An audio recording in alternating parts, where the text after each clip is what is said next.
छोटे से जीवन में हम चीज़ों को परिग्रह करने में, इकट्ठा करने में, राग द्वेष करने में, घृणा चुगली निंदा करने में, बुराई करने में बिता देते हैं।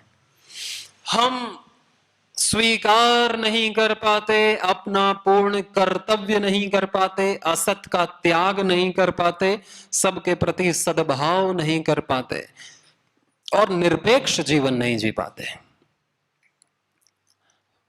लेकिन संतों की वाणी यह है कि हम इस जीवन में आए हैं कुछ पलों के लिए ही, ये पानी का बुलबुला है, कब फट जाए कुछ पता भी नहीं है, कि अगली धड़कन जो धड़ धड़ धड़ धड़ कर रही है ये कब रुके, आज रुके कल रुके, पता नहीं। इस जीवन में इतने में ही हमको परम उदार बन करके जीना है, परम प्रेमी बन करके जीना है, परम निस्वार्थ निष्काम होकर के जीना है, स्वयं भगवान होकर के जीना है। भगवान के लिए हम इंसान रहें, पर इंसानों के लिए हम भगवान रहें। इंसानों के लिए हम भगवान रहें, दाता, जहां तेरा कल्याण हो, जो चाहिए ले ले, तू सुखी रहे। अपना पूरा जीवन जैसे ईश्वर का हमारे लिए, हमारा पूरा जीवन सबके लिए हो। पुजारी मत बन तू ईश्वर का, तू स्वयं भगवान होकर जी। ऐसा हम मान लें कि भगवान में कोई क्षुद्र भाव नहीं, कोई क्षुद्र कामना नहीं, कोई अहंकार नहीं, कोई अज्ञान नहीं, और मैं भगवान हूं। भगवान के गुण अपने भीतर आए, ये नहीं कि भगवान मान के हम और अहंकारी हो जाएं, अरे मैं भगवान, उसको मानने के लिए नहीं कह रहा, कि भगवान के गुण हम अपने अंदर, कि भाई भगवान में ये गुण है, दाता वाला गुण है, तो दाता वाला गुण आज से मेरा। एक भी गुण हमने भगवान का ले लिया तो भगवान के सारे गुण आ जाएंगे, कहीं से भी पकड़ लो। एक गुण भगवान का दाता गुण है, भगवान का क्षमा करने का गुण है, भगवान का प्रेम करने का गुण है, भगवान परम उदार हैं, भगवान परम प्रेमी हैं, भगवान आनंद में सदा भरे रहते हैं। एक गुण भगवान दाता है, सबको देते रहते हैं। एक गुण भगवान का आ जाए तो हम भगवान हो जाते हैं। और यही जब अनुभव हो जाता है योगी को, तो वो कहता है अहम ब्रह्मास्मि। वो जान करके कहता है, हम कम से कम मान करके तो कहें, फिर हम भिखारी ना हो पाएंगे, फिर हम दाता बन जाएंगे, फिर हम दुखी ना हो पाएंगे, हम आनंद का सागर बनेंगे। जान करके जो जहां पहुंचता है, मान करके भी व्यक्ति वही पहुंचता है। ये नहीं कि ज्ञानी और ऊपर जाता है और भक्त थोड़ा कम नीचे जाता है। भक्त मानता है, मान करके चलता है, और ज्ञानी जान करके चलता है। तो सांख्य योगी, ज्ञान योगी, राजयोगी जहां जिस स्तर तक पहुंचता है, किसी के पास इतनी बुद्धि नहीं है, इतना सामर्थ्य नहीं है, लेकिन अगर वो शरणागति हो जाता है और मान लेता है कि भाई ईश्वर मेरा है और स्वीकार है, जो वो कर रहा है वो अच्छा है और उसी की तरह जीवन, उसके आज्ञा का पालन ही मुझे करना है, ऐसा मान लेता है ईश्वर को, जिसको उसने कभी नहीं देखा है, कभी बस सुना बस है, सुने हुए को बस मान लेता है, तो वो भी वहीं पहुंचता है जहां ज्ञानी पहुंचा है अपने तप से। कोई भेद नहीं सांख्य योगी और कर्मयोगी में, भक्ति योगी में कोई भेद नहीं। जहां शिव पहुंचा है वहीं शबरी भी पहुंची है अपनी भक्ति से। जहां नानक पहुंचे हैं वहीं महर्षि रमण पहुंचे हैं। सब एक ही परमात्मा में ही पहुंचेंगे, और अलग अलग जगह अलग अलग पद थोड़ी है। नवधा भक्ति से पहुंची शबरी। प्रथम भगति संतन कर संगा, दूसरी रति मम कथा प्रसंगा, प्रभु पद पंकज सेवा, तीसरी भगति अमान, चौथी भगति मम गुण गन, करहूं कपट तजितान, पंचम भजन सो वेद सुगाथा, छठतम शील बिरति बहु कर्मा, निरत निरंतर सज्जन धर्मा। सातव सम मोहिमय जग देखा, मोते अधिक संत करी लेखा। आठों जथा लाभ संतोषा, सपने हूं नहीं देखहीं परदोषा। न नवम सबन सरल छल हीना, निरत निरंतर सज्जन दीना। नव मही जिनके एकहु होई, नारी पुरुष सचराचर सोई। सोई अतिशय प्रिय भामिनी मोरे, सकल प्रकार भक्ति दृढ़ तोरे। नौ में जिनके पास एक भी भक्ति होगी, उसका भी परम कल्याण होगा। भगवान ने शबरी से कहा कि तेरी तो 9 की 9 भक्तियां सिद्ध हैं, लेकिन शबरी ने प्रतीक्षा की और भगवान आए। शबरी को विश्वास था, शबरी को प्रतीक्षा स्वीकार थी, तो प्रतीक्षा लंबी नहीं लगी। प्रतीक्षा लंबी लगती है तो और लंबी कर दी जाती है। समय अगर लंबा लगेगा तो और लंबा हो जाएगा। प्रतीक्षा प्रिय लगी शबरी को, प्रतीक्षा उसे बहुत थोड़ी लगेगी। हे प्रभु, तुम इतनी जल्दी आ गए, मुझे तो लगा था कि कितने जन्म लगेंगे तुम्हें प्राप्त करने के लिए। तुम तो इसी जन्म में आ गए और अभी तो मेरा कितना जीवन बचा है और मैंने तुम्हें प्राप्त कर लिया। प्रतीक्षा आनंददायक थी शबरी की, स्वीकार भाव पूर्ण था कर शबरी का, सब स्वीकार था उसे। दुख भी, अपमान भी, कुछ भी, जो भी संसार से मिलता है, संसार से सब अच्छा अच्छा ही थोड़ी मिलेगा। तो हमें भी सब स्वीकार हो, और भगवान ने जो भी दिया है वो हमारी मर्जी का हो या ना हो, वो हमारे लिए शुभ है, ऐसा दृढ़ विश्वास होना चाहिए हमें। अगर हम भगवान को मानते हैं तो, आनंद को सब मानते हैं, तो ये आनंद की ही सत्ता है सर्वत्र। कोई अव्यवस्था नहीं है कहीं भी। जो अव्यवस्था हमें दिख रही है तो हमारे अज्ञान से दिख रही है। भगवान उसकी चिंता नहीं करता, टेंशन नहीं लेता। वो तो रोज कितनी धरतियों को मिटाता और बनाता है। हम अपना छोटा सा भी क्षेत्र नहीं संभाल पा रहे हैं, उसी में हम उखड़ रहे हैं, चिंतित हो रहे हैं, रातों की नींद उड़ रही है। छोटा सा क्षेत्र तो हम निश्चिंत होकर के, जब पूरे वो कितने पूरे ब्रह्मांड को संभाल रहा है, तो क्या मेरा घर परिवार व्यवसाय और मुझे नहीं संभालेगा, मेरा जीवन नहीं संभालेगा? मैं भी तो उसी का हूं। सारे धरती की चींटी वही संभाल रहा है, सारे धरती के फूल वही संभाल रहा है। चाहे वो फूल दूर अरावली के पर्वत की किसी छोटी सी चोटी के मध्य में बीच में अभी खिल रहा होगा, वो भी, उसे भी वही खिला रहा है। उसके नीचे जो कीट पतंगे अभी चल रहे होंगे, उनकी भी श्वास वही ले और छोड़ रहा है, उनका भी दिल वही धड़का रहा है। एक एक जीव, एक एक जंतु, हम सोच नहीं सकते उसकी महिमा का पारावार। हम अपनी चिंता करने लगते हैं। हम सबकी गति बराबर है, धरती के साथ जो भी घूम रहे हैं सबकी गति बराबर है कि नहीं? जैसे ट्रेन में जो भी चलते हैं सबकी गति बराबर रहती है, और कोई ट्रेन में भी अपना पूरा बक्सा अपने सर पर रख ले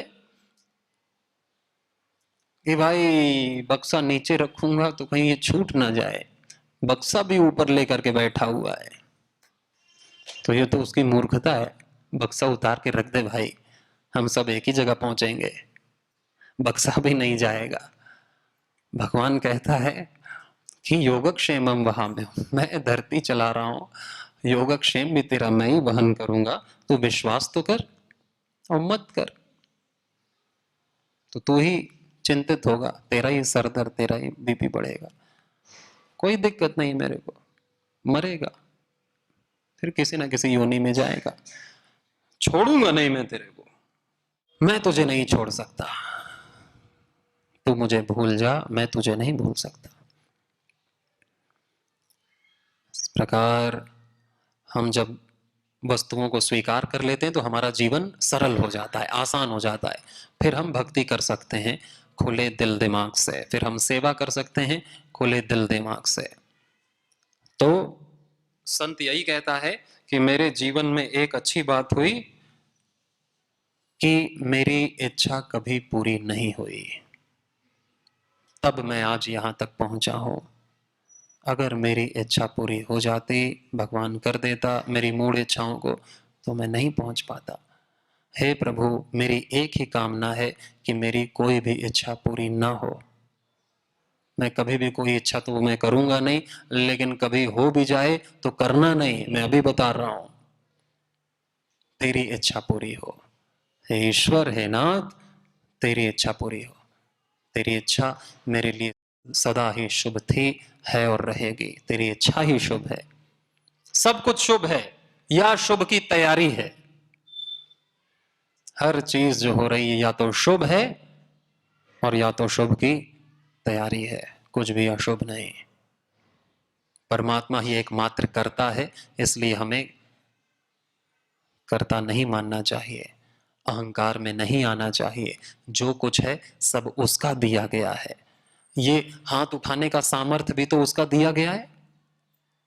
अन्न में शक्ति भी तो उसी की दी हुई है। अन्न को पचा भी तो वही रहा है। पचाम्य अन्नम चतुर्विधम, पचामी अन्नम, मैं पचा रहा हूं सबके भीतर जठराग्नि, वैश्वानर अग्नि बन करके मैं पचा रहा हूं। कि हम सोच रहे हैं अरे मेरा बल, मेरा सामर्थ्य, मेरी बुद्धि, मैं हूं तुम्हारे अंदर बल बुद्धि सामर्थ्य बन करके। वो करता है, हमें कर्तव्य करने की भी शक्ति देता है। बस हम कर्तव्य करें, उसके अहंकार में ना आए कि अरे मैंने किया है। हम कर्तापन के अभिमान से मुक्त हों कि मैं करता नहीं हूं। अगर वो वाणी ना देता तो मैं बोलता कैसे? अगर वो बुद्धि नहीं देता तो मैं अच्छा कैसे बोलता? अगर वो ज्ञान सामर्थ्य ना देता तो मैं क्या करता? अगर वो मुझे योग्य ना बनाता तो मैं कैसे सेवा करता? अगर वो मुझे ऐसा ऐसा ना बनाता तो क्या मुझसे कुछ भी हो पाता? वो तो मुझे कुछ भी बना सकता था, लेकिन उसने मुझे मनुष्य बनाया और ऐसा समर्थ मनुष्य बनाया कि आज मैं कुछ कर पा रहा हूं। मैं करता नहीं हूं किसी भी चीज का, मुझ में अहंकार नहीं है। ऐसा मान करके सब कुछ भगवान को सौंपना और अपना कर्तव्य करते रहना। कर्तव्य ही ईश्वर है। मेरा कर्तव्य मुझसे कभी ना छूटे प्रभु, मुझे कर्तव्य करने की शक्ति दें। और फिर जो हो वो स्वीकार्य है। 100% स्वीकार्य भाव के साथ भगवान हमको प्रेरणा देते हैं, गुरु के माध्यम से, शिक्षकों के माध्यम से, आत्मा के माध्यम से उस कर्तव्य पर हमें चलना होता है। श्री राम जय जय राम, श्री राम जय जय राम, श्री राम जय जय राम, श्री राम जय जय राम, श्री राम जय जय राम, श्री राम जय जय राम, श्री राम जय जय राम, श्री राम जय जय राम, श्री राम जय जय राम, श्री राम जय जय राम, श्री राम जय जय राम, श्री राम जय जय राम। अभी कुछ हम आरोग्य चर्चा करते हैं। कल हमने काफी कुछ सीखा था कि हम इंटीग्रेटेड योगा थेरेपी में क्या क्या चीजें आती हैं। जैसे कि सबसे बड़ा योग, योग के अंदर भी कठिन व्यायाम, तीव्र व्यायाम, सूक्ष्म व्यायाम, रोगानुसार आसन, प्राणायाम के साथ में आसन करना, ध्यान के प्रसन्नता के विजुअलाइजेशन के साथ आसन करना, और फिर प्राणायाम प्राणायाम आसन तो कई प्रकार के हैं, अलग अलग ग्रंथों में अलग अलग उनकी गिनती दे रखी है। 84 लाख आसनों की बात भी बताई है। 84 आसन, 32 आसन, 15 आसन, जितने आसन जरूरी हैं उतने आसन हमें कर लेने चाहिए। तो हम जितने भी जाने, 50 जाने, 100 जाने, तो हमें करना चाहिए। जानना सब चाहिए, करना तो अपने अनुसार, अपने पैकेज के अनुसार चाहिए स्वस्थ व्यक्ति को भी। फिर है प्राणायाम, फिर है ध्यान, बंध, बंध के साथ प्राणायाम करना, बंध के साथ आसन करना। कौन कौन से बंध हैं? 3, मूल बंध, जालंधर बंध और उड्डयन बंध, ये बंध हैं। और इसी प्रकार मुद्राओं का अभ्यास, जो मुद्राएं होती हैं, हम एक तो हठ योग की मुद्राएं वो अलग होती हैं, खेचरी मुद्रा है, शांभवी मुद्रा है, विपरीत करणी मुद्रा है, अग्नि, हाँ, ये मुद्राएं बहुत सारी, हठ प्रदीपिका, घेरण्य संहिता में आदि हम पढ़ते हैं। और एक हस्त मुद्राएं होती हैं, वो हम कर सकते हैं, वो आसान होती हैं। ये ध्यान मुद्रा है, मस्तिष्क के लिए, ध्यान के लिए। फिर इसी को अंदर कर लेते हैं उंगली को, तो ये वायु मुद्रा है, वात रोगों की निवृत्ति के लिए। फिर ये आकाश मुद्रा है, शून्य मुद्रा, ये कान के लिए होती है। ये दोनों मुद्राएं कर्ण रोगों के लिए होती हैं। बीच की उंगली, जो मिडिल फिंगर है ना, लंबी वाली, उसको हम ऐसे कर लेते हैं, आकाश मुद्रा और ये शून्य मुद्रा। और फिर इसी के बाद ये पृथ्वी मुद्रा, जब हम रिंग फिंगर, जो अनामिका है ना, ये सेकंड लास्ट, इसको हम अंगूठे से टच करते हैं, तो जिनको अंडरवेट हैं तो उनको पृथ्वी तत्व उनके शरीर में संतुलित हो जाता है, वजन बढ़ने में लाभ होता है। वजन कम करना होता है तो फिर ये सूर्य मुद्रा है, सूर्य मुद्रा से वजन कम होता है।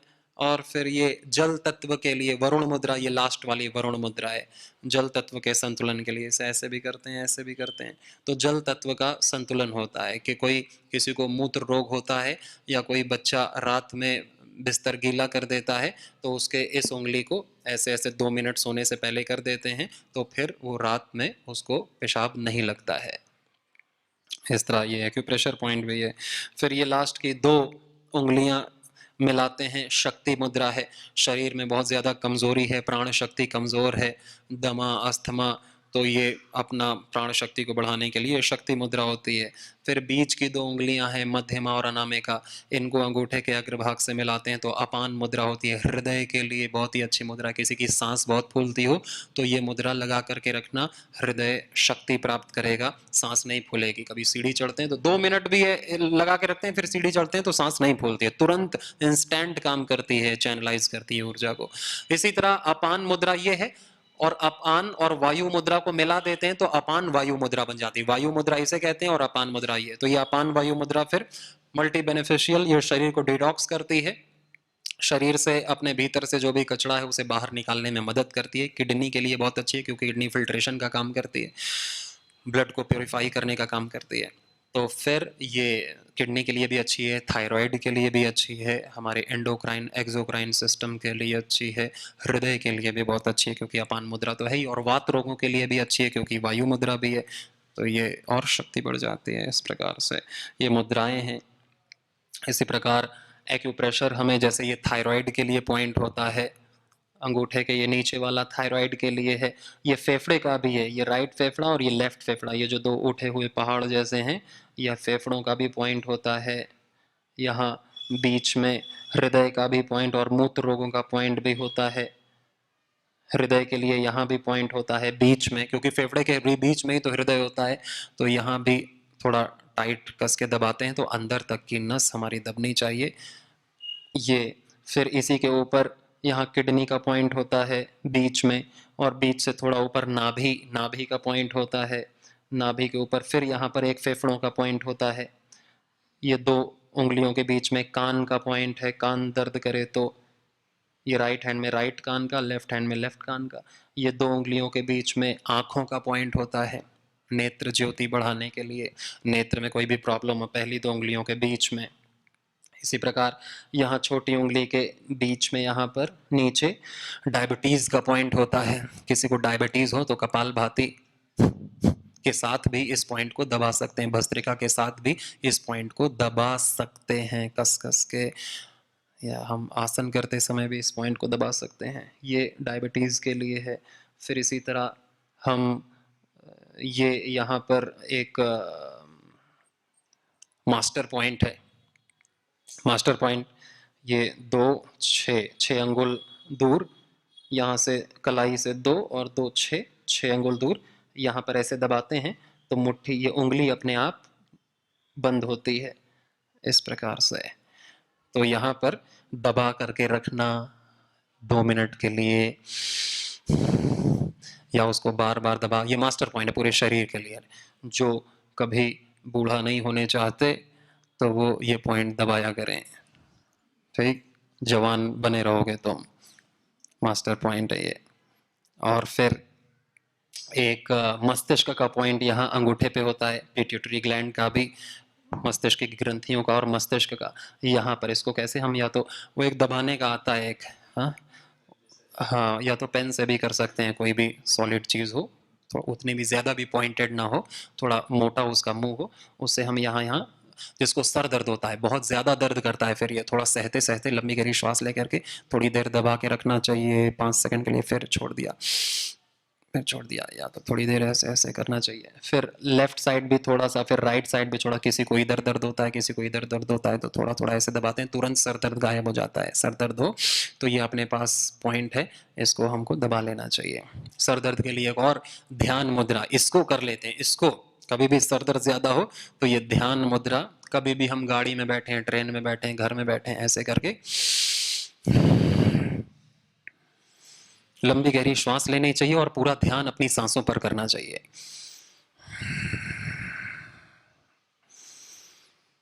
लंबी गहरी श्वास ली 5 सेकंड में, और 5 सेकंड में धीरे धीरे श्वास छोड़ी, या 3 सेकंड में। पूरा ध्यान अपने सांसों पर होना चाहिए, मस्तिष्क में की सांसें जा रही हैं। और ये ध्यान मुद्रा में तुरंत 1 से 2 मिनट में सर दर्द शांत हो जाता है। सर दर्द शांत हो, ये इतनी कारगर मुद्रा है ये ध्यान मुद्रा मस्तिष्क के लिए। और फिर ये साइनस के पॉइंट होते हैं हमारी उंगलियों में, पीछे तो बालों के होते हैं, जब हम ऐसे रब करते हैं बाल की समस्या। और बालों के लिए कौन सा तेल लगाना चाहिए? अपने पतंजलि का केश कांति एडवांस हेयर एक्सपर्ट ऑयल आता है, वो बहुत सारी औषधियों का बना हुआ रहता है। जिनकी खोपड़ी गंजी हो गई है वो भी उसे लगाएंगे तो दोबारा से नए बाल उनके उगाएंगे। ये आप स्वयं 1 से 2 महीना लगा के ट्राई कर सकते हो। वो खोपड़ी के तुरंत फिर बाल आने लगते हैं। चिकनी खोपड़ी हो जाती है ऐसी, उसके बावजूद कई लोगों का ये अनुभव, और ये काम करती है औषधियाँ। ये हम 2-4 मिनट सुबह शाम कर सकते हैं। ये साइनस के पॉइंट होते हैं। ब्लड सर्कुलेशन के भी पॉइंट यही होते हैं। बीपी का भी पॉइंट यही होता है, रिंग फिंगर में जब हम ऊपर दबाते हैं। मास्टर पॉइंट भी इसे भी कहते हैं, इसे भी मास्टर पॉइंट कहते हैं। ऐसे ऐसे, या तो हम इन उंगलियों को ऐसे ऐसे ज़मीन पर मारते हैं तो भी हमारे ब्लड सर्कुलेशन अच्छा होता है, या ऐसे रब करते हैं ब्लड सर्कुलेशन अच्छा करने के लिए। ये अच्छे पॉइंट्स हैं। फिर ऐसे हम अंगूठे और उंगली के बीच में यहाँ भी एक मर्म रहता है, तो वो भी हमारा दर्द करता है। ऐसे दबा के देख लेना चाहिए किस एरिया में दर्द हो रहा है। तो ये थायराइड के लिए या कॉन्स्टिपेशन के लिए, शरीर में कहीं भी पेन हो तो ये भी एक मास्टर पॉइंट है। अंगूठे और उंगली के बीच में कस के हम दबाते हैं। लंबी गहरी श्वास के साथ करना चाहिए एक्यूप्रेशर। अपने से हम कम दबाते हैं तो दूसरे से दबवाना चाहिए। हाँ, कि अपने से हम कम दबवाएंगे तो कैसे लाभ होगा। फिर यहाँ पे पेन के पॉइंट्स होते हैं, कमर दर्द के। ये 2 उंगलियों के बीच में, यहाँ पर ये बवासीर का और मूत्र संस्थान का पॉइंट होता है, रेक्टम अनस का। इसको दबाते हैं जिसको ज्यादा समस्या होती है तो। और फिर उसी के नीचे यहाँ पर स्पाइनल कॉर्ड का पॉइंट होता है, पहले लंबर, फिर थोरैसिक, फिर सर्वाइकल। ये मनके हैं, यहाँ दबाया, यहाँ दबाया, यहाँ दबाया। देख लेना चाहिए दबा दबा के कहाँ दर्द हो रहा है। फिर कहाँ दर्द हो रहा है फिर हमें उधर दबाना चाहिए, जहाँ दर्द हो वहाँ पे हम दबाते हैं 2 मिनट के लिए। या कोई चना हो, चने का बीज रख करके एक टेप लगा देते हैं तो वो दबा रहता है पॉइंट। 2-4 घंटे के लिए वो पॉइंट दबा रहता है। तो वो एक सीड थेरेपी होती है, सीड थेरेपी।